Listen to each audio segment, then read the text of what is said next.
Hello, team, and welcome to episode 44 of Creative English Choose Your Destiny. For the Mortal Kombat fans out there, you will know what I'm talking about. But for those who don't, when you picked your character, and you would start your Mortal Kombat journey, they would ask you, you want to go easy? Do you want a little medium? Want the hard version? You had to choose your destiny. And this week, my students had to choose theirs. There's a lot going on. I have some students, too many, but some who will be taking the NA. Good luck to them. It is a really hard test. Shout out to Claudia and Gabi. They were doing much better than I was on the practice tests. Oh my God, it is a really difficult test. So that's one. We have number two. We have our students who maybe at the end of the year they're thinking about shifting their job, pivoting. They like that in the workforce, and I've been helping them with their interviews, make sure that they can tell their story like a boss. And option number three, for the people who are no longer taking tests, who are very happy with their job, and talk about your passion projects. And I think we associate work sometimes with negative emotions, and I think it's really sad. And, I really do. I love my job. And this last month, I put in an extra 100+ hours to make sure your course next year will be the coolest possible. And, it felt good. I was tiring, but I enjoyed what I was doing. And even more, I enjoyed the result of what I am doing. So, team, when I talk about your passion projects, your work, I'm not talking about, Excel and daily meetings. I'm talking about what you do for you. All right, so those are our three options this week. For my NA students, brought some tips. I used to be pretty good at taking tests. From what I saw this week, I'm not sure if I'm good at this anymore, but I do think the tips hold up. And number one that I saw, don't translate, interpret. I didn't see much of an advantage from translating things word for word. There will be words that you need to know the meaning of, but do not worry about this. Context, intent, and we're going to be talking about this in various other numbers. They're much more important. Number two, the text is your friend. The questions would be what I consider reading questions. You have a little text to read, and your answers are in the text. So it's good because you don't really need to bring any outside information. I did see a few expressions of the week. So if you've been studying your expressions of the week, they will definitely help. But it was about it wasn't about bringing external knowledge. It was about being able to understand the English that was shown. So the answer's there on the test. You don't need to try to remember what your high school English teacher told you. Number three, look for purpose. Each text had a purpose. It had some intent. It was, I'm going to let you know how this is. Oh, this is bad. And whether it's to inform, criticize, persuade, or just to make you think a little bit, it's a good indication of where the right answer will be. Because if you can hear the tone of the question, even if they use different words, sometimes I would see synonyms in the answers. I don't think that the purpose changed from one to the other. So that seemed to be the biggest hint of where the answers were. Number four, which is similar, tone and irony. So I think this is where we should actually start. The text has a voice. Imagine somebody reading it to you. And if you can recognize that tone, you can kind of see which answers don't match it, feel dry. So if you see where the writer or the creator stands, you can eliminate a couple answers. And this really is a test of elimination. So multiple choice 5, 20%. If I eliminate one, that's 25%. I eliminate two, that's 33. I eliminate three answers, that's 50% chance. And that's what you need to do. A lot of answers are good at first glance, but we need to find the best. So eliminating the wrong ones, it's a good way to go. And we feel good about it. Oh, yes, I know it's not that. Oof, it's a little bit easier. So I do think that eliminating some of the wrong answers, it makes you get to the right answers easier than just searching for which one is the 100% correct answer. Number 5, the texts, they're not gigantic, but they're long enough. for a multiple choice question that you should read the questions first. So read the question first. We'll see what they're asking. And personally, I like to see the answers as well, because I think it helps me to identify where it will be. I'm going to have to go back anyways. So I like to start from the question. I like to take a look at the answers, and then I will go to the text. Guys, connectors. We had a class about these connecting words, and they were all over the place. However, although, therefore, meanwhile, these offer changes in direction. Changes in direction, one of the answers is going to be there. You know, oh, so the author believes this and this and this. However, this is also true. So when you get those changes, those little points, those inflection points, there's a good chance one of the answers will be related to that point. Distractors, guys. Again, I'm going to flip the order. These three words right here: always, never, everyone, all. These absolute words that cover everything, 90% of the time they're wrong. Because I can say, you know, people were happy, and that's fine. We still got the old man Groucho tour. But if I say everybody was happy, it's easier for you to have an exception. And all of these absolute words, they're red flags. Bad answer.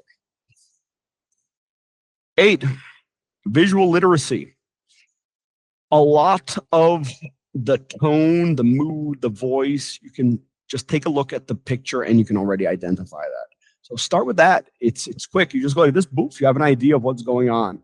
And if you get stuck with some of the words, maybe you can figure it out. It's just like when you're watching a series, somebody says something and you don't know exactly what they said, but you saw what happened. So you can kind of deduce it. Same idea.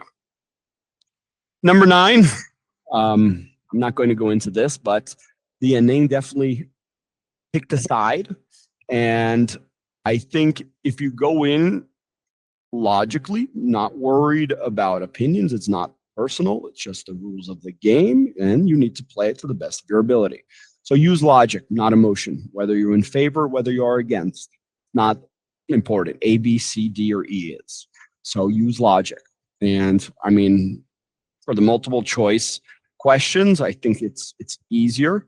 But like JC said, you know, you really need to worry about that in the essay. Okay, so it's a bonus tip, not for the English test, for the writing test.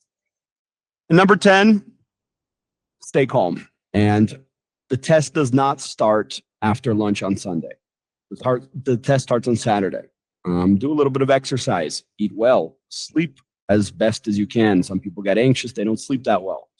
But in the morning, again, do a little bit of exercise. You don't need to be exhausted, but a little bit of exercise wakes you up. It'll help your brain shoot on the right, shoot at the right levels. Eat well, and take a little nap before lunch if you can. But be as prepared physically as possible, because you can have studied all of this and then you had a bad night of sleep, you get really worried, and you're just working at 60% of your capacity, and it's unfair. So do what you can before the test to arrive as prepared as possible. And that means these little things, sleep as well as possible, eat well, a little bit of exercise, get some sunlight, these basic things that make us feel good. All right. So that's what I've got. I put a simulated, we would probably call it a mock test in English, but I liked it. I liked explanations from the people who created it. So there it is. Team, part 2, interview prep. And I've done a full course on this if it is something that you are serious about. But interviews, they are not that innovative. You know what they're going to ask you. And I summarized it here. Number 1, could you tell me a little bit about yourself? It's the first question they ask. They might start with a tiny bit of small, oh, hey, nice to be finally meeting you. We talked a little bit on LinkedIn, but let's start. Could you tell me a little bit about yourself? They might change a word or two, but that's what they're asking. And why is this question important? A, they're going to ask it so you can arrive prepared. And B, that's where they'll judge your English. It'll be about 30 seconds. So if you can nail 30 seconds of nice, pristine English, you don't need to go with anything crazy. You just need to not get the X's. So I like that formula, present, past, future. So I have been working as an English teacher for a decade and a half. I was studying engineering, and then, I left engineering. My friend, he needed some English help, so I helped him out. I realized that I wasn't very good at it just because I spoke English. I needed to practice, so I went to school. Also, B, it was something that I could enjoy. I could turn into a career. So now I'm here, and we are here to help you with your English needs. So present, past, future, I like to do something like that. And remember, they have your resume, so it's not 100% important to go over little details. Pick the ones you think are the most relevant.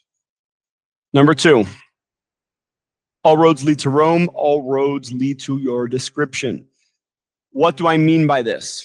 The interviewer, the recruiter, they'll write about a sentence about you. Hard worker, knows Java, and jump rope like a pro. So the best challenge I can give you is to leave the interviewer with the message you prepared. And you say, okay, I'm going to go in, and this person is going to think this sentence of me. Then what you do, no matter what they ask, you don't need to force it too much. It should be something real. It should be easy to get to. But you get the conversation to reach that point. If you are trying to say you are a good delegator, you are a good team leader, you can inspire others. When they ask you a question about your hobbies, you can say, oh, I play online video games. I play Dota, and I'm always the team coordinator because I know what everybody should be doing, and I get them all pointed in the right direction, and we have a great win ratio.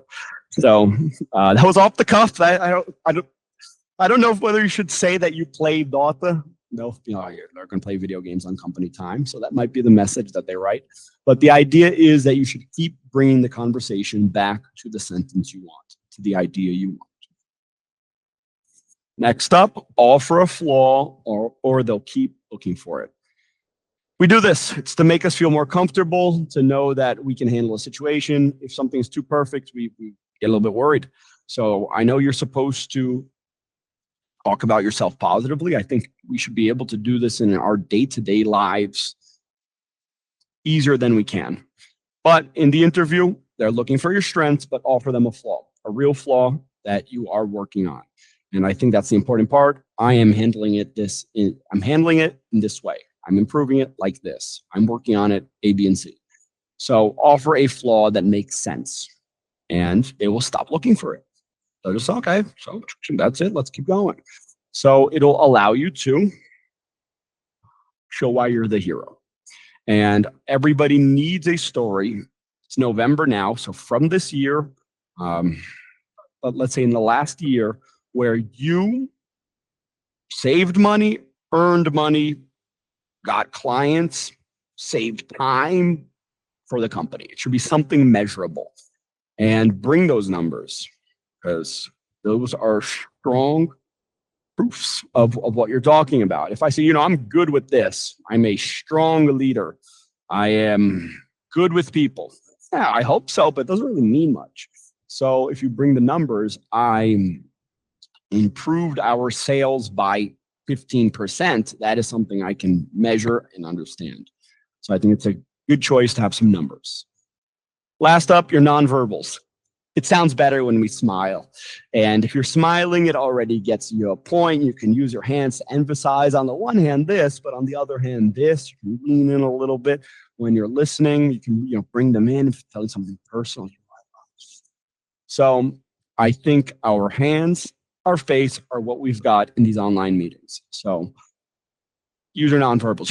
You don't need to sound like Jackie Chan, but you should be able to use your hands a little bit. All right. So some common interview questions for you to practice. And last up, your passion project. What have you been working on? My passion project is more work related to my work. I'm preparing your book for next year, and I have been enjoying doing it. I'm a little bit tired, some bags under my eyes, my skin's, it's not cooperating as I would like, but it is almost finished. So I'm very happy about that. So how about you? What have you guys been working on? Is it fitness related? Is it building a Lego tower? Is it finding a new job? Whatever it is that you have been working on, focusing your energy, do it actively. There's too much to get us to just sit passively with a cell phone in front of the TV, looking like a potato. So the gold, the juice is in the activity. And that brings us to our last point. We talked a lot about this, and I really love the discussions because sometimes I have something that's bouncing around my head, and then I bring it to class, and you guys really help me to organize my thoughts about something. And hyper-personalization, quick summary, if you go back, it's 2025, if you go back like 30 years ago, I'm going to go 30 just to guarantee it, but even 20 years ago, you'll see a big difference in this. People, we had what we had. And you watched the movie that was available. You bought the shirt that they had in the store. You read the book that was in the library, and it was okay. Your friends were the ones that were there. Your family was your family. And cool. Nowadays, we have so much choice, so much opportunity to have an individual experience. My Instagram will be made for John. Your Instagram will be made for you. If you go into my Instagram, I bet you the first thing it's going to be a meme about white monsters. There's going to be something fitness related. It's something like with like a dog driving a car, something random like this. So my YouTube will have AI remixes of songs. They're so much better than these new artists. So it's perfect for me. And I love all of this stuff. I love access. I love being able to get a book that I want in 15 minutes. So there's a lot of pros, but what are the cons? What are we trading for? And I see the lack of patience, the intolerance, the unacceptance for anything less than perfect. How many people have you just removed from your life because they were not, satisfying in some regard? And I don't know, it's something that we should mitigate the detriments. And I think that was the most interesting part of my talk with my students this week, was not about the pros and the cons, but what we can actively do. So that's our talking point this week. There's a little explanation about hyper-personalization. Team, thank you. Good luck if you're taking the ENEM. Good luck if you're looking for a job. Good luck if you're working on something for you. And I will see you in class next week. Have a good one.